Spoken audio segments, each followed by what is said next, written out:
why it makes sense. No, it's sad because like they had potential, but it's like they kind of just wanted to do a bunch of stuff without actually having to write a story around it.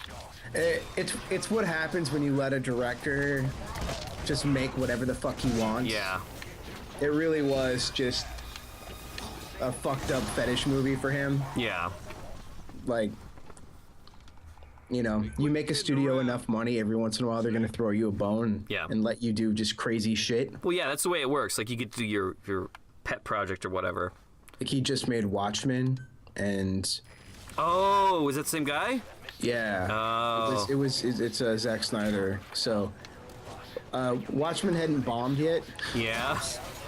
And so he was still surfing off the goodwill of Watchmen, and saying that was going to be like the next big thing. Yeah.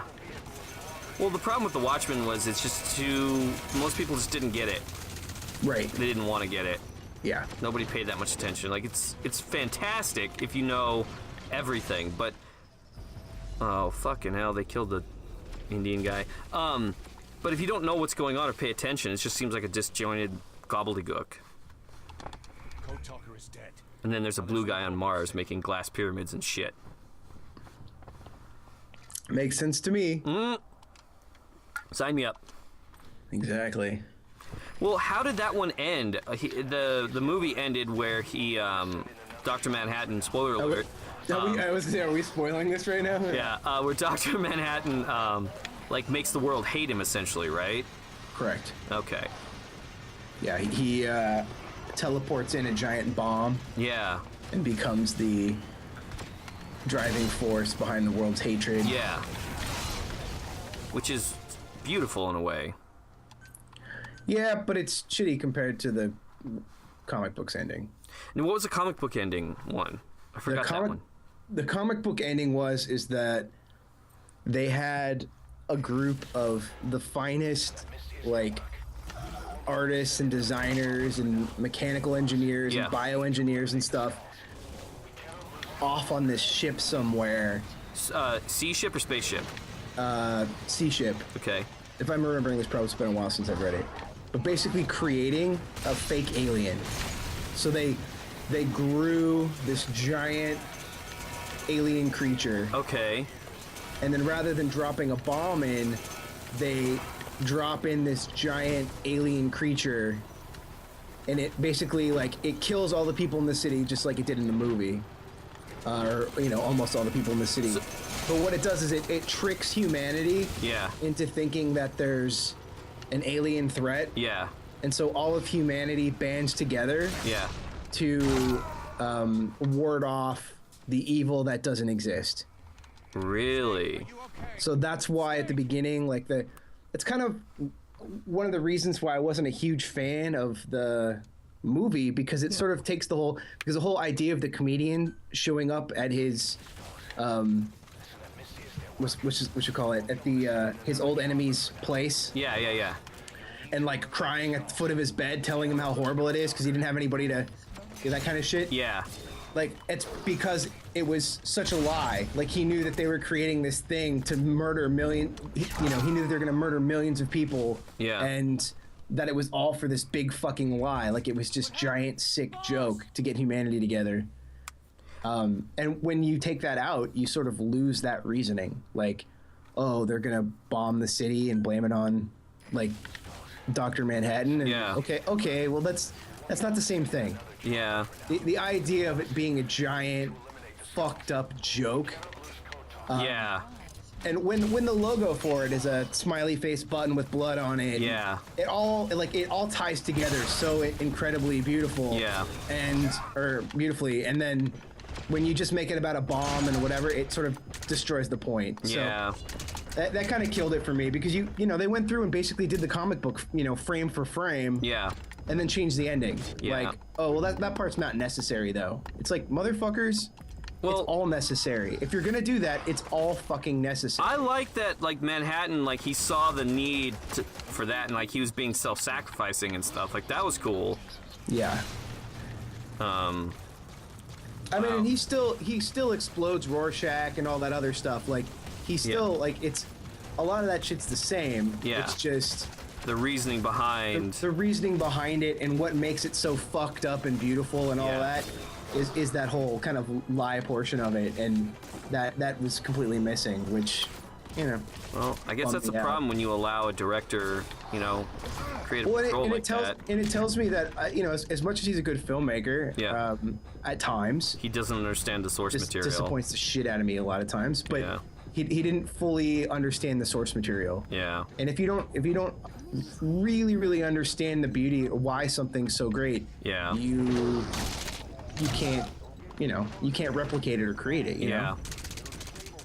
It's the same reason why I think you know, the Jurassic Park sequels are never going to be as good as the original, Yeah. because there's details and there's things that even, you know, Spielberg himself couldn't replicate. Yeah.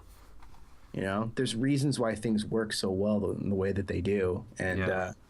yeah. Anyways. Well, especially the first time seeing those dinosaurs and stuff. Like, you know, we see the actors seeing the dinosaurs for the first time and they're pretending, but they're kind of like mirroring what the audience is feeling, because the audience is seeing these giant CG dinosaurs on the screen, big screen, for the first time, and they Right. do have a sense of awe like that. Right. Or the scenes where there's actually a giant fake dinosaur there. Oh yeah, yeah, because he does do practical effects as well. There's a, you know, when you're on set with a giant robotic T-Rex, the look of awe is, you know, that's Yeah. 100% real. Like, you don't have to act anymore. Yeah, because you're now looking at a giant fucking T-Rex. Giant fucking T-Rex. Yeah. I was reading a interview about Crimson Peak with Guillermo del Toro. Okay. He was sort of talking about, because they built basically the whole house that's in the movie, and one of the largest sound stages in North America, I think up in Canada, like Toronto or something. And the idea being that, like, yeah, you know, we could have cheated a lot of this and saved some money, Yeah. but you don't want the actors just on a green screen. Yeah. Like, you know, it was important to him to have that old world feeling. Yeah. Everything being handmade, to the point where the characters' costumes are sewed together differently depending on their class and status and, you know, like where they are in the world. Yeah. So the kind of older characters who are more like old Victorian, whatever, Yeah. all of their costumes were hand stitched, Like bigger stitching and stuff like that. whereas the characters that were younger and more sort of like urban and whatever, that their costumes were all machine stitched. That's cool. You know, I love that idea of detail. And then also a lot of the ghosts, they were augmented in the computer, Yeah. but they were real people in makeup on Yeah. set, which, you know, I'm always a fan of when you actually throw somebody in makeup and it feels solid and actors actually have something to act against. Like The Ring. Yeah, not here's a tennis ball, be terrified. I know, I mean, I right? know it's acting and they're supposed to do it no matter what, Yeah. but It helps everybody when you don't do that sometimes it just doesn't read properly. shit. Yeah. And especially when eye lines don't meet up, that drives me Oh yeah. Yeah. fucking hell, man. Or like when they're looking at something and they haven't animated it, like the animators aren't paying attention to where the actors are looking. Yep. Yeah. You don't realize like how I love the Pink. gooder gamers. Oh yes. Oh shit. And we got rocked. Yeah. Literally. Shit. These guys are a lot harder, man. God, Don't get close so to that much- weird gas. That's just good advice. Yeah, that's just standard advice. You don't have to tell me that. Hey, don't go into that fire. Yeah, well that is it's a WoW thing. Don't stand in the fire. Oh, really? Oh yeah, because a lot of boss fights will have not necessarily fire, but like other elemental effects are on the ground that if you stand in them, you'll fucking die. And people just stand in like you would be surprised at the amount of people who can type, who can download a game, and can get into a raid, but can't figure out not to stand in the fucking fire. You're like, dude, stop standing in the fucking fire. I don't understand it. It's because they're bad at life. Oh god, these guys have so much health, Cody. What's going on? Protein drinks. And Die. juicing. I'm gonna That's, you know, zombie juice. juicing. Fuck you guys. Ugh. The problem is, I can't keep track of them. They keep disappearing. The one whose armor I've worn off is just gonna get more armor soon. Yeah, that sucks, man. Walker. Let's fucking We do don't have some work. grenades. I have C4. I have all sorts of shit. Doesn't do anything. So how are we supposed to beat this level don't- exactly? Power of friendship. I don't know. With the power, with our powers combined. There was a little meme comic that I saw Fuck online. you It was guys. Yeah.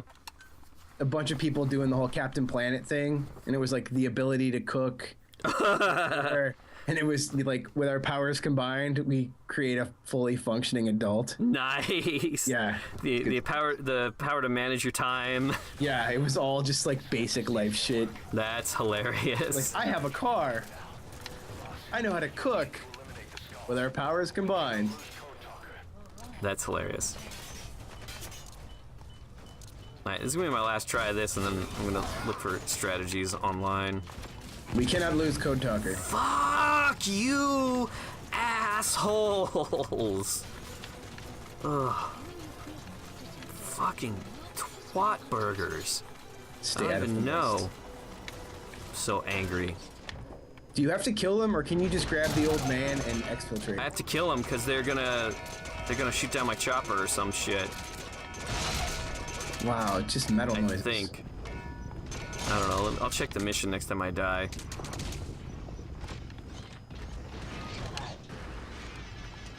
Go. Go, go, go, go, go. Yeah, because you get off about 30 shots and it moves their bar about Yeah. an eighth of an inch. Yeah. What about hand to hand? Can you just get in there and fucking...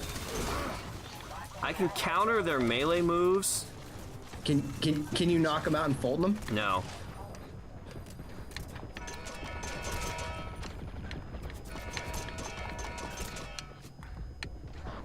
Beginning to think maybe shotgun would have been better on this one.